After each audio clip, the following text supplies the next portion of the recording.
थागोन आरो जोंनि नाजानायाव मालाबाबो जि समाव एनडिपि शक्तिशालीमोन बे समाव एकर्ड खालामनो हानायबा जों बांसिन मोनबावगौमोन। मानगोनां एबसुनि आफादगिरि दिपेन बर' बिथांनि मेगनाव दिनै गोबां रोजा रोजा हाजार हाजार बर' फिसाफोरनि मेगननि सिगाङावनो बिथांनि मेगनाव दिनै दुखुनि मोदै बोहैबोदों।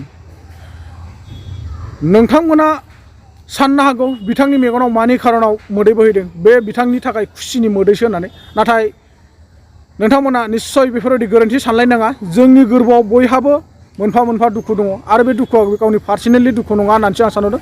मानोना बिथां दिपेन बर'नाव हारिनि थाखाय सेन्टिमेन्ट साननो हानाय आरो बिथाङा हारिनि थाखायसो दिनै गावनि मेगनाव मोदै बोहैहोनो गोनां जादों। मानो होनोब्ला जोङो बेयावनो साननानै नुहुरो जे मिथिहरो जोङो मोननांगौ बायदि सुजुग सुबिदाखौ मोनाखै होननानै जों निस्सय बुजिदों। बिनि खारनाव दिनै दिपेन बर' बिथांनि मेगनाव जोंहा दुखुनि मोदै बोहैबोदों। हेल' एभरिवान, गुड इभिनिं। आसा खालामो नोंथांमोना इसोरनि अननायाव जोबोर मोजां दं। लोगोसे आंबो नोंथांमोननि अननायावबा इसोरनि अननायाव जोबोर मोजाङै दं। स' लोगोफोर दिनै आं मानि थाखाय बा मानि सोमोन्दै भिडिअखौ लाना फैदों नोंथांमोना सिगाङाव आं भिडिअ स्क्रिप्टआव होनायावनो नुनानै नोंथांमोना निस्सय बुजिबाय। थारमाने जोंहा उरियाव माखासे एबसुनि गेवलां मेल जादोंमोन। बे एबसुनि गेवलां मेल जानायाव बा फरायसा आफाद अर्थात फरायसा आफादनि गेवलां मेल जानायाव जोंहा मानगोनां प्रेसिडेन्ट अर्थात आफादगिरि मानगोनां दिपेन बर' बिथाङा रायजोफोरनि सिगाङाव बा गोबां हाजार हाजार बर' फिसाफोर मेगननि सिगाङाव दिनै बिथांनि मेगनाव माने जोबोद दुखुनि मोदै बोहैबोदों। बे मोदैखौ निस्सय नोंथांमोना बिथांनि मोदै बोहैनायनि माबाफोरखौ गोबां नुखाबाय ससियेल मिडियानि थ्रुयै। थेवब्लाबो आं दिनै नोंथांमोननो बेनि सोमोन्दै लाना फैफिनदों। आं नोंथांमोनजों सावराय होननानै। मानो होनबा बिथांनि मेगनाव मोदैया मानि खारनाव गदों नोंथांमोना निस्सय एसेबाबो बुजि मोन्दों। मानोना बिथाङा गोबां माखासे गोथौ खोथा बुंदों बै समाव जालांनाय जाथायफोरनि सायाव बा जोंनि गारबोनाय समफोरनि माखासे गोबां जाथायफोरनि बा खोथाफोरखौ बिथाङा दिनै बुंफुरनानै रायजो राजानि सिगाङाव मेगननिफ्राय मोदै बोहैनो गोनां जादों। स' लोगोफोर जोङो बै समावनो जिथु थारैनो दिपेन बर' सार बुंनाय बायदि निस्सय जोङो बै समाव एनडिपिफोर हाथियार लानानै सोमावसारनाय समावनो भारत सरकारखौ सिगिनो हानाय समावनो बै समावनो जोङो बेफोरबायदि एकर्डखौ खालामनो हानायब्ला थारैनो एबसु आरो एनडिपिनि सिमाङा थारैनो माने जोंनि अर्थात बड'लेण्ड डिमान्ड खालामनायनि सिमाङा माने थाल्ला जानानै फैयोमोन। बे बाथ्राखौ मानगोनां जोंहा एबसुनि आफादगिरि दिपेन बर' बिथाङा बुंदों। मानोना बेयो निस्सय साननो गोनां बाथ्रा। जोङो जि समाव हाथियार लानानै संग्राम खालामबोदोंमोन बा सोमावसारबोदोंमोन भारत सरकार आरो आसाम सरकारखौ जोंहा सिगिनो हादोंमोन। बै गोहोखौ मोननाय समावनो जोङो बै समावनो जुदिहाय जोङो बिटिआर एकर्डखौ बा बड'लेण्ड एकर्डखौ खालामनानै लानायमोनब्ला जोंहा दिनै आसामखौ खावसे मोननायनि सिमां दङमोन होननानै मानगोनां जोंहा एबसुनि दिपेन बर' बिथाङा फोरमायदों। मानोना जोङो दायो गोबां लेट खालामना लाबाय। दिनैनि दिनाव जि समाव जोङो सरकारा आजादियै गावसिनि गोसो बायदि जासिना होदों बे समावसो जोङो दिनै बिटिआर एकर्डखौ लाना फैनायनि खेथ्रआव जोंहा गोबां मोननांगौ मोन्थाया गोबां फावसायनानै थादों आरो जोङो जिबायदि मोननांगौमोन बेबायदि मोन्थायखौ जोंहा मोननो हायाखै। दिनैनि गेजेराव जोंनि मात्र बर' हारियाल' बेफोरबायदि हाथियार लानानै सोमावसारबोआखै, गुबुन गुबुन जाथिफ्राबो गोबां हाथियार लानानै सोमावसारदों। बेफोर बाथ्राखौ बुंदों। मानोना जोङो निस्सय नोंगौ मिथियो नुहुरो आरो दासिमबो खोनागासिनो दङ जोंनि बर'आसो दासिमहालागै 6 फायार सालेन्डार जानानै फैदों। नाथाय गुबुन जाथिफ्राथ' दासिमबो 6 फायार जानानै फैयाखै। जेरै बुंनो थाङोबा एसामिसफोरनि आलफा फरेस्ट बुरानि मानगोनां बिथांमोनाथ' दासिमबो लिडार केडार्स गासिबो जमायनो दङ। बिथांमोना दासिमबो 6 फायार एबा सालेन्डार जायाखै। जेरै नागालेण्ड NACनि मानसिफ्राबो दासिमबो फुरायै फैजोबाखै।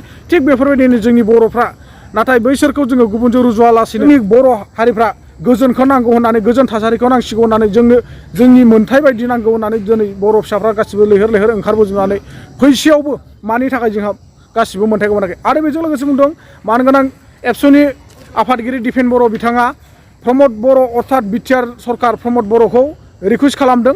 माने नारेला जेरैबायदि जोंनि बर'फ्रा मोननांगौ मोन्थाय दंमोन बे मोन्थायखौ जाहाथे होयो बा आसाम सरकार आरो भारत सरकारनिसिम डिमान्ड खालामनानै जाहाथे मोजाङै सावरायनानै जाफुंसार होयो। बिनि थाखाय जोंहा मानगोनां एबसुनि आफादगिरि दिपेन बर' बिथाङा खावलायहरदों।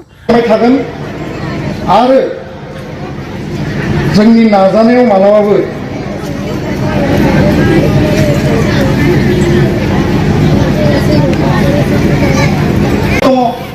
नंगौ दङमोन। मोनसे समाव सरकारखौ सिगिनो जोंनि मानसिखौ गुबुं बुसि बुथार बुसि खालामनो थाखाय जोंबो आफाद दादों आरो भियेटनामावबो दावहा जादों, किउबायावबो रिभलिउसन जादों, फ्रान्स रासिया रिभलिउसन जादों, बर'फोरनियावबो रिभलिउसन जादों। आरो बे रिभलिउसनजों बर' हारिया भारत सरकारखौ सिगिनो हायाखै नङा हादों। खिन्थु सिगिनानै राइट टाइमाव बुजा बुजि खालायोबा लाबा बारा जायो। आरो बे बाथ्राखौनो मैयानि एकर्डआव बारे बारे बुंदों जाय समाव आल्फाया शक्तिशालीमोन बे समावनो एकर्ड खालामनांगौमोन जि समाव एनडिके शक्तिशालीमोन बे समाव एकर्ड खालामनो हानायबा जों बांसिन मोनबावगौमोन कि जाने जों थुब्लाखौनो मोनगौमोन दुलाराय बर' फरायसा आफादाबो थुब्लाखौनो मोनगौमोन बर' हारिया स्रां जागौमोन थारमाने खिन्थु बाथ्राया जाहैबाय जों जेला दुर्बल जायो बे समावसो जोङो बे बाथ्राफोरखौ सानो बे थांनाय बाथ्राफोरखौ बारा रायखांनांगौनि प्रयोजन दं होननानै आं सानाखै खालामनानै होदों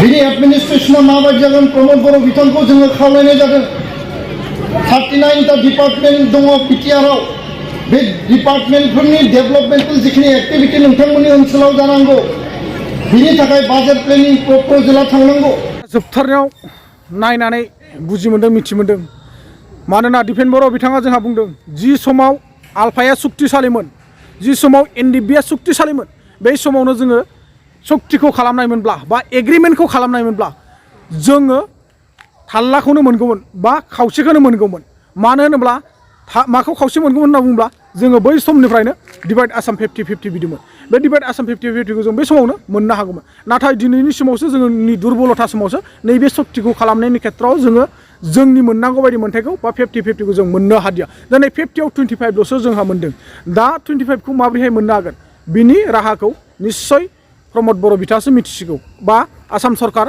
मानगोनां हेमन्त बिश्व शर्मा बिथांमोनासो मिथिसिगौ बेखायनो नोंथांमोना जोबथारनायाव आंनि भिडिअखौ मोजां मोनदोंब्ला अन्नानै खनफा लाइक हरगोन आरो लोगोसे गोसो गोरबोनिफ्राय रिकुवेस्ट खालामहरो जाय बिथांमोना दिनैनि बे आंनि एन्टि ब्रह्म इउटुब चेनेलाव गोदानै फैदों बे नोंथांमोना अन्नानै आंनि चेनेलखौ जेन साबस्क्राइब खालामनानै लायो आरो लोगोसे खाथियाव थानाय बेलनि आइकनखौ दाबायनानै लायो जाहाथे आंनि गोदान भिडिअ आपल'ड होनाया नोंथांनिसिम लगे सहैनो हायो बेखौनो आं दिनै नोंथांमोनखौ रिकुवेस्ट खालामनानै दिनै भिडिअखौ स्क्रिनाव फोजोबनाय जाबाय जय हिन्द बर' हारिनि